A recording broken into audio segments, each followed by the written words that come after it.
Welcome to the GCN Tech Clinic. This is a show where we try and answer all your tech-related questions as best as we possibly can. And we're going to get right into it with the very first question. So the first question is from our Wanga. Thanks for answering many great questions. Are there any advantages to hookless rims?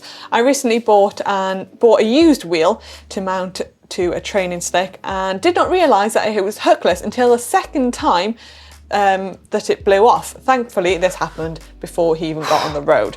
At this point, even with compatible tyres, I should be seriously concerned about safety on the road without the traditional hook to help hold on the tyre.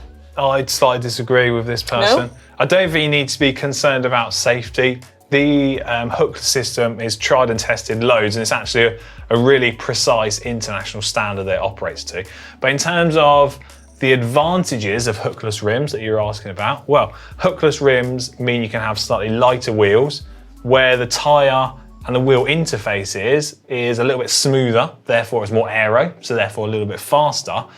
And one of the other advantages to hookless rims is that they're actually cheaper to manufacture, which is great because in a lot of instances, that's a cost saving which is passed on to the consumer, meaning we've got really good spec wheels, which sometimes come in a little bit cheaper.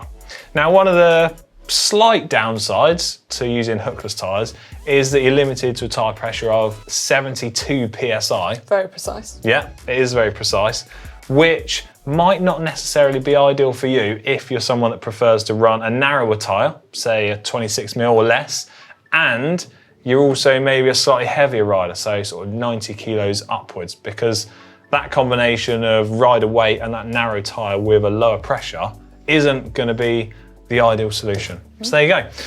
Next question in is from Mahilo Mitrovic. I'm really sorry if I've said that badly. Well, big question here. They say, hey tech guys, I've had a nasty crash after I failed to Sagan high enough up onto a curb. I presume that means like jumping onto a curb. Yeah. I'm unsure about how I should proceed regarding using my carbon frame, because in their country it's impossible to find a bike shop that can x-ray carbon to look for damage. I mean, it's pretty hard I didn't everywhere even in the know world. that was a thing to x-ray your bike. Yeah, so they say they're pretty sure the frame and the fork are intact because they were clean and spotless, no major impact points. Basically, what advice can we give to them? I think just a really thorough check of your bike. Yeah. You can maybe take it to your local bike shop to see what they think, but I think it would be quite visible if there was a crack or any damage to the bike, you would see it. You can quite often pick it up in the paint, can't you? So if the carbon or any of the part of the frame was bent or dented enough, it will damage the paint. So even just wiping it with a cloth will pick up any snags. And in terms of x-raying it, yeah, it is incredibly difficult to get your bike x-rayed and expensive, but there are a few places that do it, and it is the only sort of real concrete way of getting a sort of peace of mind to know 100% that your bike is okay. And actually, we made a video a few months back where we visited the Carbon bike repair place, and they have the x-ray facilities there. So cool. It is about just a bit of research and you might find something that you can use.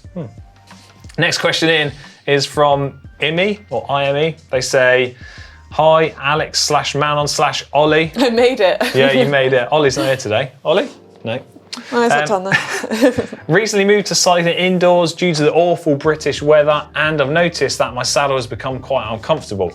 My indoor setup uses the Wahoo kicker, and outdoors, my saddle gives me no problems and I can ride for hours at a time. But indoors, I really struggle to last more than 90 minutes. Do I need an indoor specific bike fit or an indoor saddle?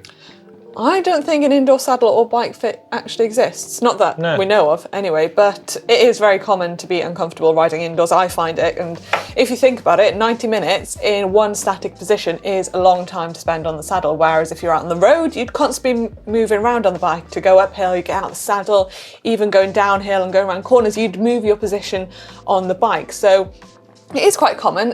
Things that I do to help that is try different positions. So I'll do like 5 minutes on the drops, then back on the tops, and then switch it around that way. Do intervals out the saddle, just little things like that that really do help. Great advice. I haven't got anything else to add. Thanks, yeah.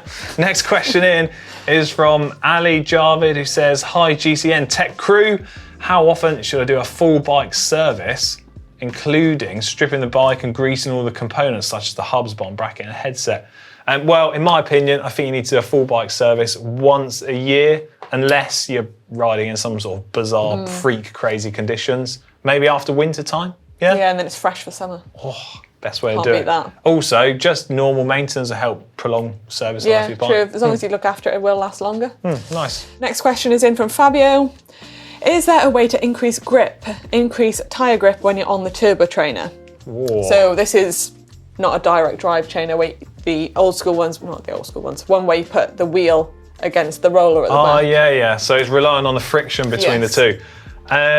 So this I remember I used to use these, and I'd constantly get like a shiny line on the tyre. Yeah, or where if you do a sprint and it'll kind of like rub off a bit of a tyre and your tyre go square. Oh yeah, actually, that's a good point. So the advice I can give for this would be, firstly, consider using a turbo specific tyre, because that will not only last longer, but presumably have a compound designed to work against that metal roller. Then secondly, check that your trainer's adjusted correctly. Some of them you can change how much force that little roller pushes on the tyre, and then just make sure that the tyre and the roller are clean, dry, haven't got any grease or oil on them, because that's going to make it slip. And then, I don't know, failing all that, maybe rough up the surface of the roller. I think a turbo tyre is definitely the best choice, just they're so thick and you won't ruin your good tyres then as well. Right, last question for this week is from Thomas Talks, who says, a bit of paint has chopped off his bike. I presume he means chipped off his bike. I hope it hasn't chopped off. Chopped off the paint. Yeah. And metal is exposed and it has gone a little bit rusty. What should I do? Well, I mean, you're the expert on paint. Well, we actually have a video on this. I did a video on chips and scratches, and I went to visit Fat Creations, and he knows everything there is to know about repairing paint. So he showed us in the video how the professionals do it, how they do it, and then if you just have a little chip on your bike at home, how you can fix it. And it was actually with nail varnish that you can fix little chips. But if you can see rust, I'm guessing it's obviously quite a big chip. So you might want to get it done professionally, or there probably is a way that you can do it. You can like rub a little bit of wet and dry paper, take that bit of rust off, and then paint it, or like a bit of nail varnish, like you were saying. Yeah. I don't tend to have much nail varnish laying around, but you could just buy a colour that matches up. They have it in all supermarkets, so yeah. There you go. Cheap, simple solution. And that's it for this week's GCN Tech Clinic. Hope we answered your question and it's helped you out a lot. If we didn't get to your question, well, firstly, I'll apologise and then suggest... There's always next week. Yeah, next week. Keep submitting it, and eventually, with sheer persistence, we'll pick it up. We'll get through them all. Yeah. See you later.